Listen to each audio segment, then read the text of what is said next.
Hello, my dear friends. Welcome back to your course, which is a free course for you. And today, we are going to see the part number 34 of your free course. So, let's start.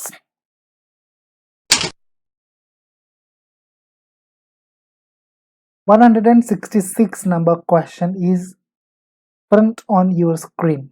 What is a discount on shares? So, let's see the answer. This is the situation which is vice versa of a premium on shares. Under this situation, an amount less than the nominal value or par value of shares, the difference between the nominal value and issued price representing discount on the issued of shares. For example, when a shares has a nominal or a par value is rupees 100 and issued at rupees 98, it is said to have been issued at a discount of 2%. जी हाँ, discount of 2। यहाँ पर 2 हमने लिख भी दिया है और amount को भी दे दिया है। जी हाँ, आपको समझने के लिए, हमें भी समझने के लिए। This is a situation which is a vice versa of premium on shares. Of course this is a vice versa situation on a premium on shares. Last video में हम लोगों ने देखा था कि how to know that what is a premium on shares. So this is the vice versa concept of or the term vice versa of a premium on shares. That's why this is the same situation, but under this same situation there is a difference between both of them. Under this situation and amount, देखिए यहाँ पर क्या बोल रहा है, under this situation, इस situation में क्या है, an amount less than the nominal value. जी हाँ, वहां पर हमने क्या देखा था, more than the nominal value और a par value of shares. जी हाँ, यहाँ पर बताया जा रहा है कि लेस देन नॉमिनल वैल्यू से अगर कम में हम लोग इशूड करते हैं कोई शेयर को, तो वो हो जाएगी डिस्काउंट ऑन शेयर्स वाली प्राइस वैल्यू और par value of shares. The difference between the nominal value and issued price, तो इन दोनों का डिफरेंस मतलब नॉमिनल वैल्यू और पार वैल्यू के, मतलब दोनों का नहीं डिफरेंस, नॉमिनल वैल्यू और पार वैल्यू दोनों सेम ही है।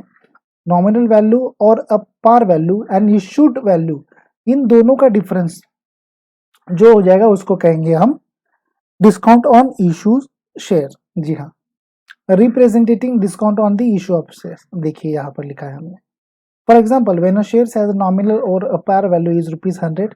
अगर मान लेते हैं 100 रुपीज के, हम लोग 100 रुपीज का एक शेयर हम लोग के पास में है, उसकी पार वैल्यू या नॉमिनल वैल्यू 100 रुपीज है, और उसको इशूड कर देते हैं हम एट रुपीज 98 में इशूड कर देते हैं, हमारे पास में 2 रुपये का घाटा हो जाएगा। जी हाँ, इसमें 13, जी हाँ बिल्कुल सही बात सोच रहे हैं आप, जो हम बोलना चाहते थे। It is said to have been issued at a discount of 2%। तो यहाँ पर 2 रुपये का जो घाटा हो जाएगा वो मेरा घाटा है, आपका कुछ नहीं जाता है। जी हाँ, तो ये 2% is to be there discount on shares. So let's see the number next question.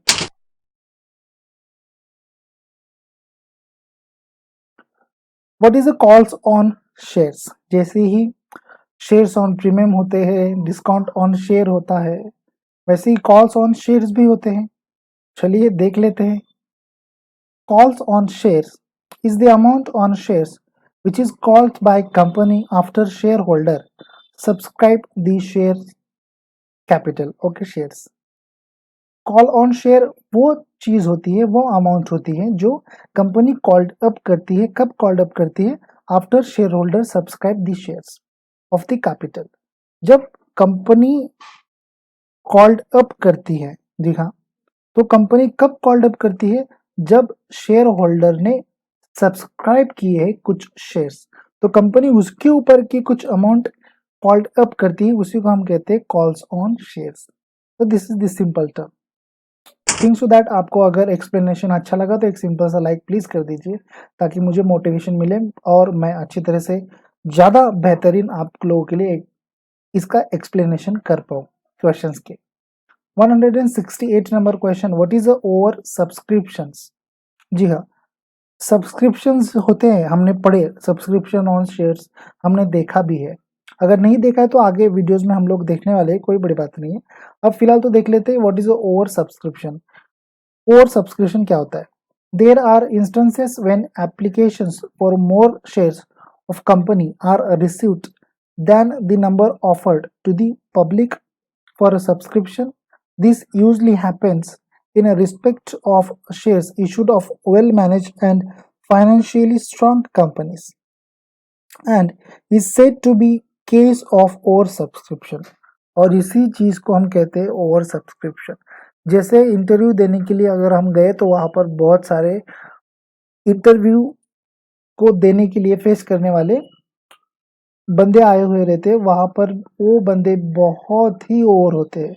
कभी कभी बोलते हैं कि हाँ मेरा ही सिलेक्शन होने वाला है, ये है फलाना है डिमका है, मैंने ये डिग्री की, मैंने वो डिग्री की, बट अंदर जाते ही वो जैसे बाहर निकलता है चूहे के माफिक। जी हाँ, वहां पर ओवर कॉन्फिडेंस नहीं चलता है।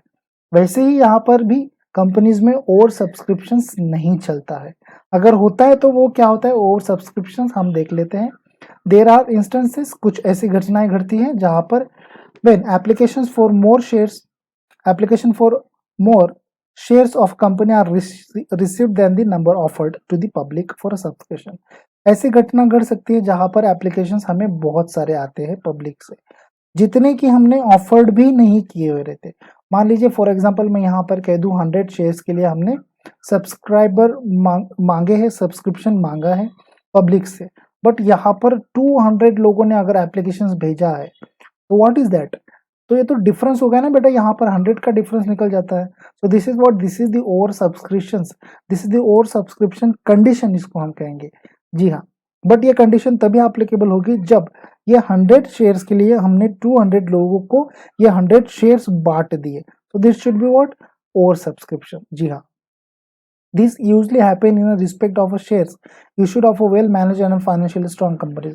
ये बातें तभी तय हो सकती है जो मैनेज कंपनी होगी, वेल फाइनेंशियली स्ट्रॉन्ग कंपनी होगी, उन कंपनी के मामले ही में ये ओवर सब्सक्रिप्शन चलता है। And is said to be case of over subscription, और इसी टर्मिनोलॉजी को कहते हैं ओवर सब्सक्रिप्शन। जी हाँ दोस्तों, हमेशा कॉन्फिडेंस रहे, मेरा सिलेक्शन होने वाला है ऐसे तो खुद सोचे ही, मन में ही सोचे, 4 लोगों को ना बताए। जी हाँ, और इंटरव्यू में जाते समय बड़ी से एक लंबी सांस लेनी है और बिल्कुल आराम से नॉर्मल होना है, फिर जाकर उनके क्वेश्चंस के आंसर देने हैं, जो कि पहला क्वेश्चन आप लोगों का होता ही है, tell me about your self.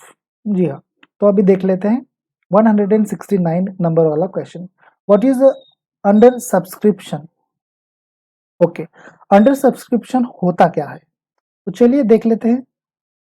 This is situation where number of shares applied for is less than the number of shares offered to the public by the company। जी हाँ, अंडर सब्सक्रिप्शन वो चीज होती है जो ओवर सब्सक्रिप्शन नहीं होती है।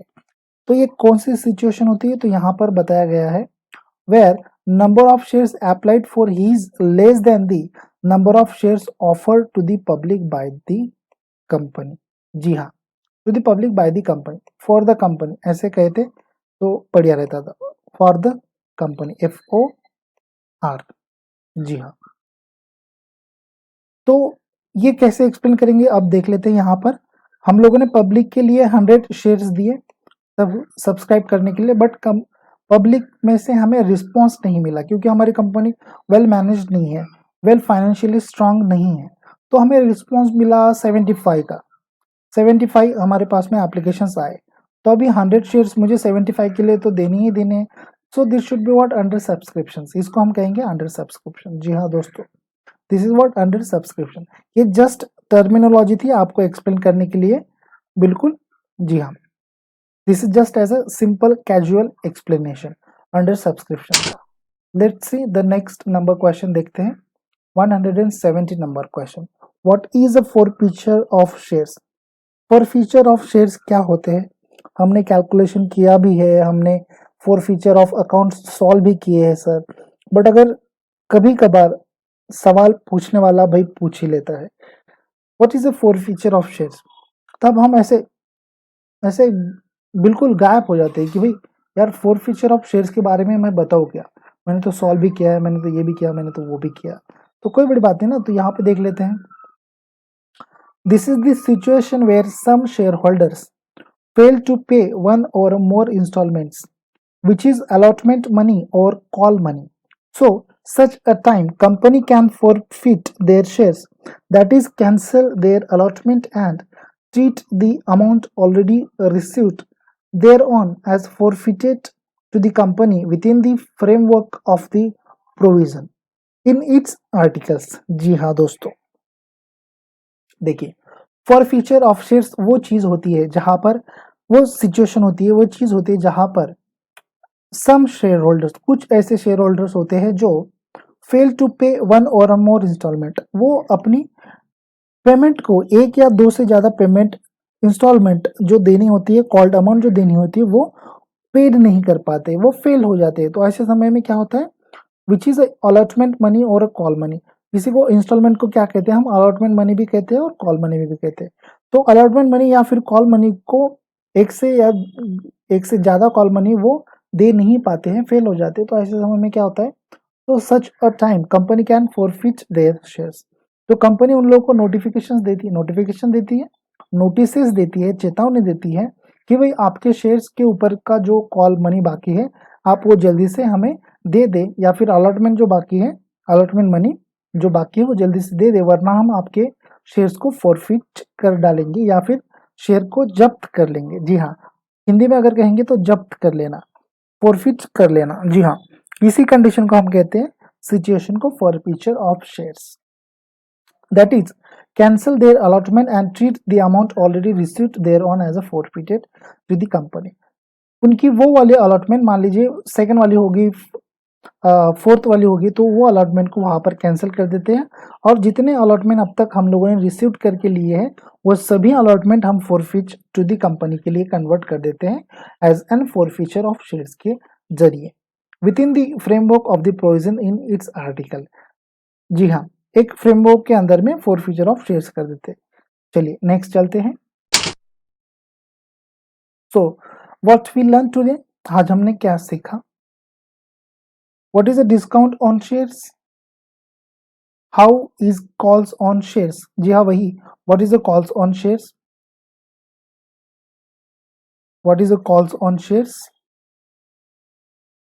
What is a over subscriptions, what is a under subscription, and the last one what is a forfeiture of shares. अगर अभी तक आपने हमारे चैनल को सब्सक्राइब नहीं किया है और वीडियो को लाइक नहीं किया है और कुछ आपके सुझाव होंगे तो कमेंट में प्लीज मुझे बताइए ताकि मैं इम्प्रूव कर सकूं। तो चलिए फिर से मिलते हैं नेक्स्ट वीडियो में, तब तक के लिए ठीक है, have a good day, bye bye, take care, see you guys.